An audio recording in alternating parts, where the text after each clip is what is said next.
We often hear about seniors who are victims of scams, but we're joined today by Dr. Alex Del Carmen, who heads up the School of Criminology, Criminal Justice, and Strategic Studies at Tarleton State in Fort Worth. But today we're talking about, since it is back to school time, back to school scams and some that might be targeting college students. Good morning, Doctor. How are you? Good morning. Thanks for having me. So I guess youngsters and old people alike can be victims of scams. That's exactly right. And I think what we are beginning to see is that a lot of young people are putting a lot of their personal information online.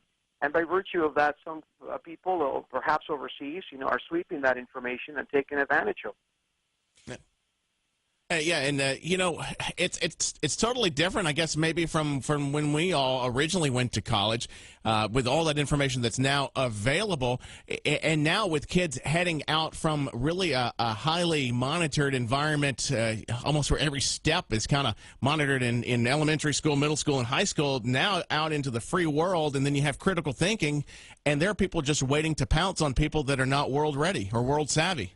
That's right. And, most of us that went to college in the 80s, the most vulnerable we were those folks that had those long tables outside the admissions office asking us to apply for 4 credit cards that we didn't need. That's where I got my first credit card. That's right. And then nowadays, of course, these kids are coming out with all kinds of personal information on Facebook, on Twitter, and by virtue of that, companies overseas are sweeping that information and then calling them directly and asking them to give money to a cause that they believe in, or perhaps asking them to, telling them that they're calling on behalf of the FBI or the IRS and they need to pay up or go to jail. It's interesting. You think about when kids go back to school, you think of identity theft. I mean, for a lot of us, our Social Security number was our student number, and that, of course, has changed over the years. You're also taking it off of driver's licenses. But you talk about donations, and that's kind of an interesting thing. You talk about that IRS scam. It's going around here where you get the automated sounding call from someone from the Internal Revenue Service. You must call right away. I could see where maybe somebody not so experienced would fall for that.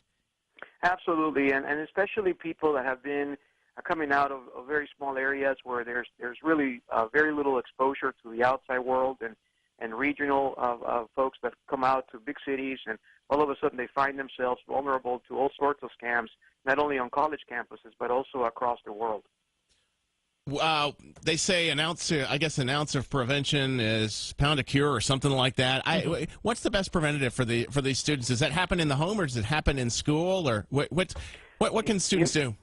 Yeah, the vulnerability, I think, they don't have to step outside of their homes these days to be able to be vulnerable, but they increase it that much more when they go to college. But one of the things they can do is obviously not share personal contact information online.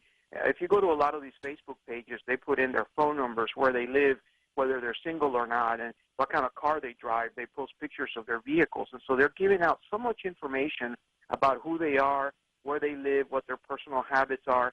Many of them actually do the tag on Facebook where they even show the location where they are at the time that they're there. And so they have facial recognition, name identification, and location all at the same time. I always advise young people to Google themselves and find out what type of information is out there, and you would be amazed to see what other people are seeing. Dr. Alex Del Carmen joining us this morning on Memphis Morning News. And Doctor, I know just heading into college, I felt like I was going to live forever, and long-term consequences, no such thing, because I couldn't see, I was 18, 19 years old, so I couldn't see myself at age 40. So a lot of the kids may be just a little flippant too, just because long-term consequences is not something that a lot of kids have been introduced to yet. And let me just add, as a parent, with most of us who are listening now who have a kid about to go into college, we didn't even have camera cell phones when we were in college, thank goodness. So imagine navigating this whole social media thing. That's right. And, they honestly don't know what they don't know. They have no idea what's going to come up 20, 30 years down the road and how that may affect their promotion or their next job, just because someone decided to take on their identity or perhaps scan them into something that they did not want to do.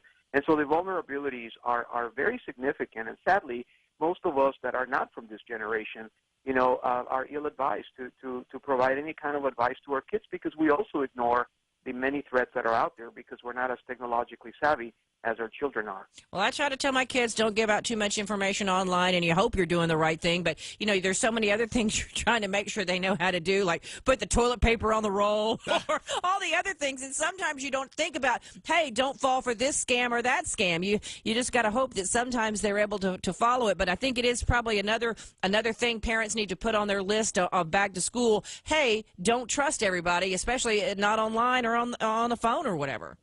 That's exactly right. And there are resources out there that your listeners can go to. The FBI has a great website on cyber threats and the kind of information that's out there. And the IRS the same, because of so many scams that have been part of it. I think, in addition to telling them to do well in school and not get in trouble, we also need to provide them a list of things that they need to watch out for in terms of scams. Yes, very much so. Dr. Alex Del Carmen, thank you so much for joining us on Memphis Morning News.